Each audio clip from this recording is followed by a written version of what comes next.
So Freya, what are your thoughts on everything? By the way, thank you so much for sharing your thoughts with us, Serena. I've Yeah. said a few. Yeah, and that's what I was gonna ask you. Literally, that's the question I'm gonna ask you. Like, literally, for you personally, what are your thoughts in terms of like how the industry, how the music industry just sexualizing a lot of like young females, just females in general. Like a lot of these people, like we said, we're not gonna mention their names, making certain songs with ridiculous song titles. What? Yeah, as a female yourself, what are your takes on like this thing, sex sells?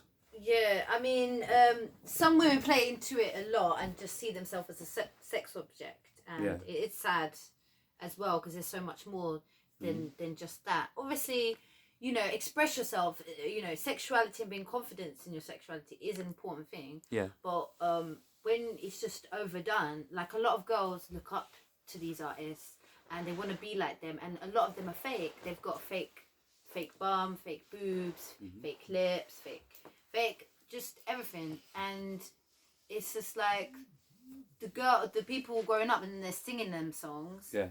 And the powers as well from them words that they're singing. Oh they over-sexualizing themselves from a young age. You know, they shouldn't even be exposed to certain things like that, but they are, and they're singing them. They might not know fully what they mean. Yeah. But it's there.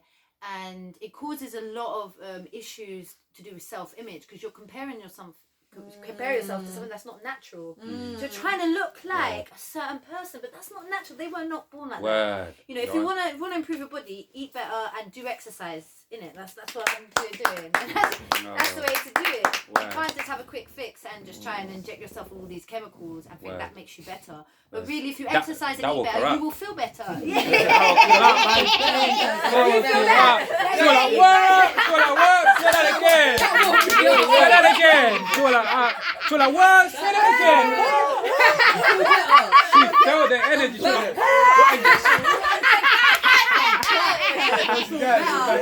Just one thing before Sis takes over. Come on. Narcissism. Narcissism is so bad lately. Yeah. Why? There's narcissists that people are just watching narcissists all the time. They just care about how they look to you. Yeah. How if they look good, if they're pretty enough, if they're most pretty, that everyone's fancies them. That's like narcissistic behavior. They're not really caring that the youth are singing them songs. That they're getting mental health issues because of it. Yeah, exactly. It's a whole narcissistic cycle, and you're creating more narcissists. But narcissists, they get cut off from their own emotions and from other people because they just want to be the best. And they're just focusing on their physical rather than their spiritual as well. To conclude what you're saying, who's really let's keep it real, who's really to blame? These like the music industry, which obviously pumps, because obviously let's face it, there's a lot more money into the music industry more than ever, right? We're seeing a lot of people making money and stuff like that. But who's really to blame? Like the music industry, the radio for letting, because before you do certain things, but you make certain songs before and you make certain music videos, and no matter what, they would not. Those songs and those music videos would not make it on TV or radio, right? Yeah. But now we're getting so much. Like, as long as something's popular, you can hear it on radio. As long as something's popular, it can get views all over the place, and a lot of people are following it. So who's really to blame in terms of like desexualizations in terms of like female bodies? Well, it's the agenda of the certain major record labels. Yeah. Because they're the ones that are holding the keys to the gateway keys for all these masses to view this. Yeah. You know? So if there was there is independent labels that have got good ethoses. But like if there was a big major label to sponsor like some spiritual, like more spiritual maybe female or a different type of music. Yeah. Then that would be played more into the masses, and then that would become popular because you put it out there as a possibility. But if it's not being put out there, it's not maybe going to be as popular because you're not giving people the option to choose it. You're just giving them the same old options to dumb down their frequency. That's what it is. Oh, say that again, to dumb down their frequency. Are you mad? And to make the girls to see themselves as sexual objects and how they look, narcissistic, and then the guys just to look at females for sexual energy and just how they look, without looking at their other things like their creativity, their personality, their spiritual nature. Exactly. You're just focusing on that. So I think it's the agendas really. The thing is is that the record labels, like they always been, they call it the wicked music industry. Yeah. Yeah, the record labels have never really been good at like in terms of what they put out. They only put out what's making money. Yeah. if we really want to kind of dismantle that structure, like it's gonna be hard to for the youth, to do that, because the youths, they like have not know nothing about life in it. Let's face it, they're just youths. They just started out and they're just trying everything. That's what you do. Yeah, that's why a lot of time for me I don't blame the youth, because all of us. I do believe that there are adults in the music industry who have grown and have seen things, and part of it, as I said, is their responsibility now. The things that they play, they're doing what they promote, i.e. DJs as well. Because DJs, I know DJs have a hard time, and they're trying to play music that people find popular, and they're falling into that trap as well. But as adults, they do have responsibility to the kids as well, to not actually do that. As adults, they should be more helpful DJs as well. But also parents as well.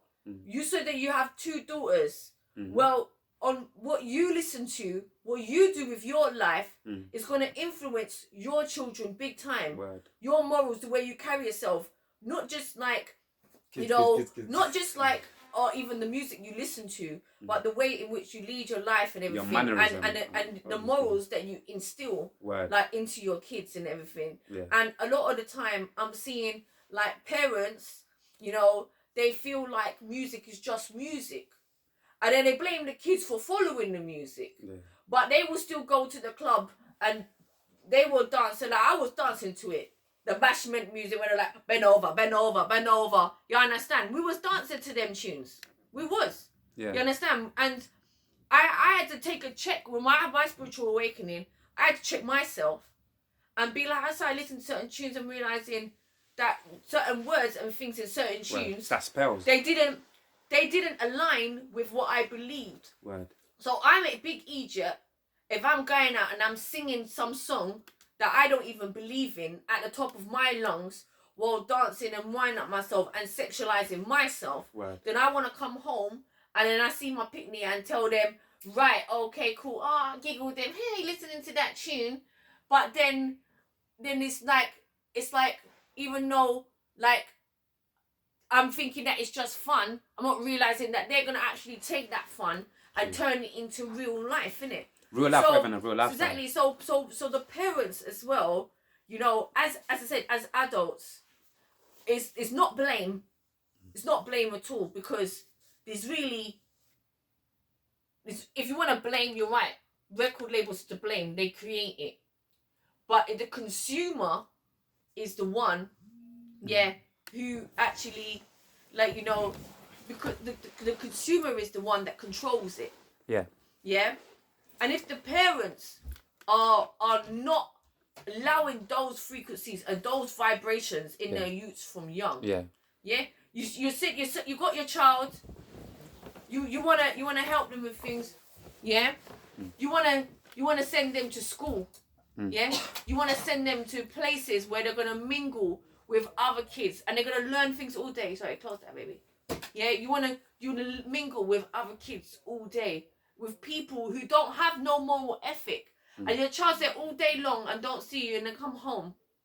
Now, I'm not saying that parents to blame, but we got to start finding a way, and I said this before last time I was here, we got to start finding a way that puts homeschooling as a priority, and puts, your child in the presence of yourself and your family, and whatever it is that you want to put into them, because we're all like computers, and whatever you're feeding into us is programming us. So by the time they're getting all of these other programs from outside, sometimes no matter even what we do, the child is like, yeah, you're unique, right? I'm following my friends, But if you weren't sending them to go and be with those friends, they wouldn't have that program. You sent them there. And I know it's difficult, but as I said, we've got to make that a priority. We live in a world now where there are so many jobs, and this pandemic did actually bring that up. That there's so many jobs that you can work from home. There's ways in which you can create and make your own business. And it's difficult. It's difficult to do that. It's difficult to study in the nighttime when the kids are asleep. it's difficult to wake up first thing in the morning and Very. get all your housework Very, done innit? so that you can work your business in the day Yeah. whilst you youth them around and have them learning with you and learning from life with you. It's difficult to do those things. Yeah. But what's more difficult,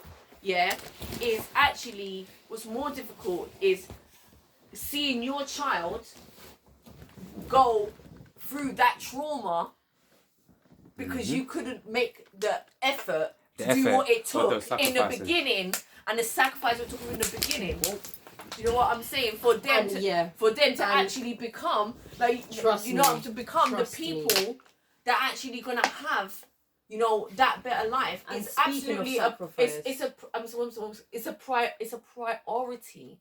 It's a number one priority. Yeah. Speaking of sacrifice, growing up as a youth, I listened to a lot of dancehall bashment, a lot of sexual songs, a lot of Hennessy, weed. Bend over. Exactly. Sorry. It's true. And when I started having children, I actually consciously stopped listening to any negative music. Right. Okay. Completely. And I took that sacrifice. Like, you know what? And anytime I was in my friend's car and they're playing bashment, I didn't actually want it around my youth. So I had to make my own journey to places. I had to take that sacrifice, stop going to people in them yard that listen to them type of tunes. So from 0 to 6 is you have to sacrifice. Right. Even on the TV. I respect that. Word. Even on the TV, when certain adverts come on, like my youths, I never put TV on for them. Do you get what I'm saying? I'm an ancient bush mama, so You guys don't mind tennis, do you? Ancient bush mama. You don't mind tennis, do you? You can play So the No adverts, no nothing, just tennis. You got the Just conscious mums out there, and honestly, it's definitely important what you And show dads, your youths, and it is a sacrifice because it was hard for me. But then I was like, I don't want to raise my youth to be sexual. Yeah. And I want to preserve their innocence, so I don't want to expose them, not even from Exactly. young, not even from young. But imagine, because you've done that actually changed your life too and made your life better. So the thing that people think that if I'm sacrificing this, it's not actually a sacrifice. Yeah. It's actually better in your life too, for them. It's like it goes around in full circle. They're just the incentive to make things better. Yeah, that's and there's actually no a good way to better look at it. incentive than your children. Mm. Do you know what I'm saying? So we're Right. caring about other people's children. When you've got your own children, that should be the highest incentive. What is it with us that, we're so stressed out that we just stop caring about our own kids? I feel like part of the reason of that, to be fair with you, obviously it's other things as well, but I feel like part of the reason is that because, like we say, you see when we were young and we slowly growing up, we the things that we're seeing in the areas that we live in and all of these things that we get programmed. We get programmed. We see a lot of these things. Oh, this is the way to do this. Or this is the way I should do that. This is the way I should do that.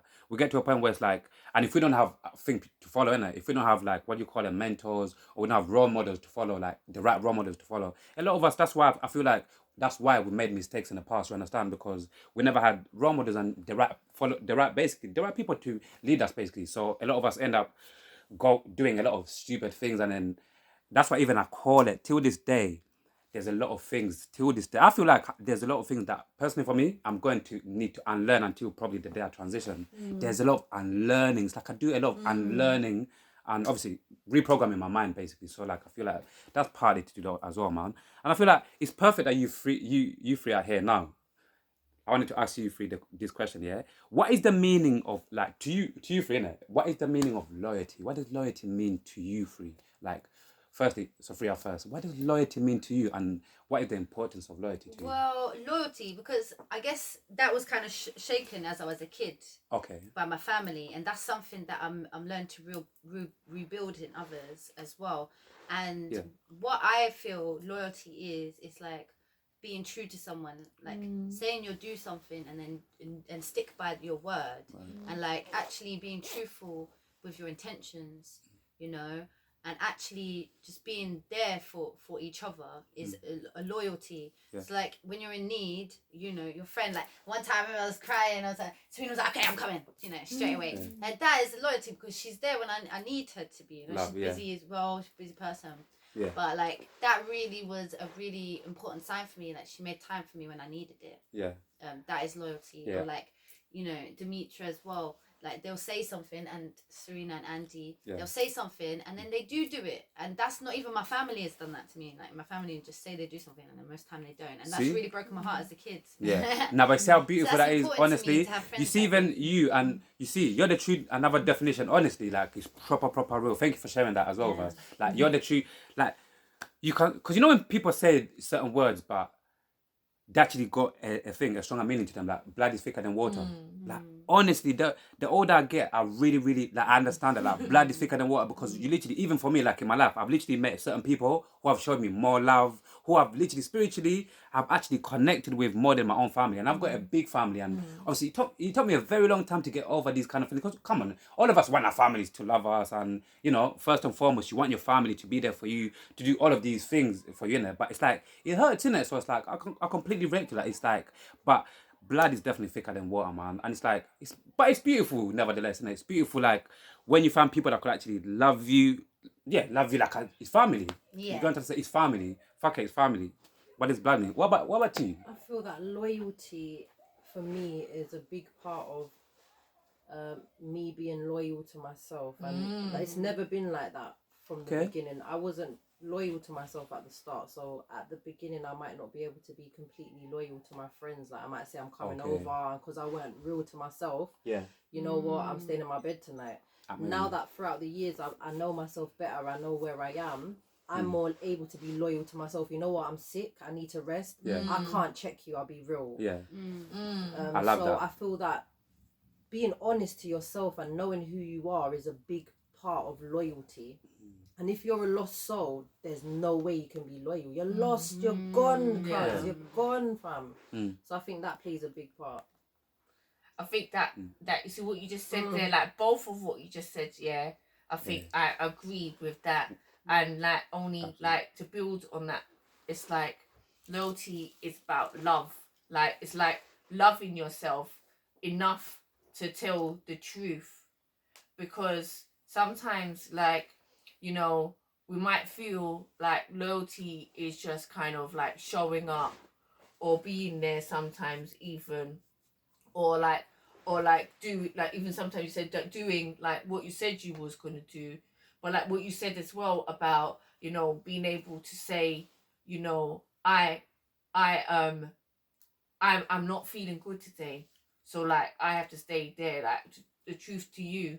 Sometimes even you cannot even say that, but when you love someone, when you truly love someone and you're loyal to them, you can understand that some days they got a problem with that. That you actually still love them, even though you know that they got a problem. And you know that loyalty is just saying I love you and meaning it. Enough to be honest with them, even sometimes if they don't like that, or allowing yourself even to be loved, or giving that love to someone even if they're not having a good day and they not actually cannot be the best of their self that day, but because you love that person and you give them love, you know, you maybe don't have to be there all the time, or they don't have to be there all the time, but you know your thoughts and intention to them are always loyal and are always pure and always for the good and not for the negative. Do you know what I'm saying? So sometimes we have like maybe like a negative like thought, and we're thinking, like this, but when you have like loyalty like to them, then you go like, raw, everything is showing me right now that don't look right, but you see, because I'm actually like loyal to you, I'm gonna put my trust and faith into you, that I don't think it's that. And more time your thoughts are real when it's that, because even though you had all of these other clues, you know, that were telling you that something is wrong, it's your loyalty and faith and love and trusting that person that actually brought forth the truth. And then when you see them, they're like, oh no, it was just and you're like, oh shit, I'm glad actually that I know to stay low and loving to you, innit? You understand? Because, you know, that's actually what keep the thing strong. And then when you hold on to that, because I guess say like I think in my life, everyone that I give love to, I remain loyal to. Even those people that I don't see no more. Yeah. I never wish them harm or well. You know, even if their loyalty changed, mine never changed. Mine always, and it always will stay the same. If I open my mouth and I say love you, I mean that shit. That speaks a lot about the person that you are, innit? That speaks a lot about the person. Yeah, it does. But I'm fortunate that because there's a lot of people who, as time goes on, yeah, because that loyalty of myself, you said that loyalty to yourself, that loyalty to myself, and my actions has been tested. I'm fortunate enough to now start to align with more people that are reflecting that as well. Yeah. So I can actually start to feel a bit more free and start to trust. Yeah. You know, that loyalty is being reflected, and even when you start thinking, oh wow, I think like no, actually shake it off. That's not true. That's not true. Yeah. And then it's like, yeah, okay, cool. But you have to go through that like a little bit, I think. Yeah. Like, so for you to truly see what that loyalty is when you get that test of it. And then you start thinking, oh, but then you think, no, I'm not thinking that. Yeah. I'm gonna be thinking the good things. And then you see, yeah, actually, and then you get to really feel and embrace the energy of what it is.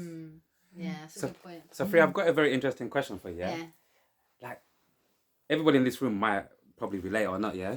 I've got this thing, where sometimes I ask people and I see what they say. This thing where it's like, what's the difference for you? Yeah. What's the difference between, or do you think certain people get these two things I'm about to say to you mixed up or like with each other? Yeah.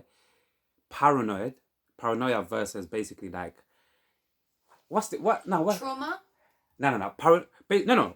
Paranoia versus like actually being actually right. You know, like sometimes you can actually be thinking, you have to like, because what Serena said just triggered it off. So what I mean by that, sometimes you can actually be thinking something or with your partner or like friends and be like, I don't know, you have like this thing in your head thinking, am I paranoid or it's actually going on? You get me? You know, sometimes things might be going on and you're thinking, am I paranoid or this is going on? Sometimes how do you differentiate basically the difference between being paranoid and actually being like, no, that's actually true. I'm not paranoid. That's what I'm actually thinking about is actually true, if that makes sense. So I think there's levels to that. Sometimes, because I know what you mean, because I do. Yeah, if you get what I mean. And so what I think is sometimes trauma that makes you get paranoid about certain things being like the past trauma. Say that again, please. Oh, say that again. Say that again, man. I think paranoia comes from past That's one of my trauma. little things. Say that again. Say that again. Sorry. I think paranoia comes from past trauma. Yeah. And certain patterns that make you think that is this the same thing that's going to happen because of the past trauma. Okay. So I think that could be an issue why paranoia first comes up, and then how you would differentiate if it's real or not. Yeah. I would then go to the person that I'm having the paranoid things about, and I would address them. Yeah. In the best, like, most loving way I can, and if they're a good person, like, I think sometimes we've been through that, and then Serena comes and she's like, no, it's not like that. Yeah. You know, so it kind of just addressing the issue that, okay, because if I kept it in and I didn't address it, then I would be making up bare stories, and then and it's not true, and I don't want to do that. Like, loyalty. But the only way that I could process that, because of the trauma that has happened to me, exactly. The only way I can process that, because people have been like, have had a bit fake friends and people that have been mean to me that they don't want me doing good, and they put me down and things. So that I'm really healing that and clearing that, and I do trust the friends I've got around me and Goddess Gang, that I know we all want to see each other rise, and we all want to help each other rise, and that's a big important thing about Goddess Gang. But yeah, if I didn't address that paranoia, then I would just hold it in and might manifest it. So just face it.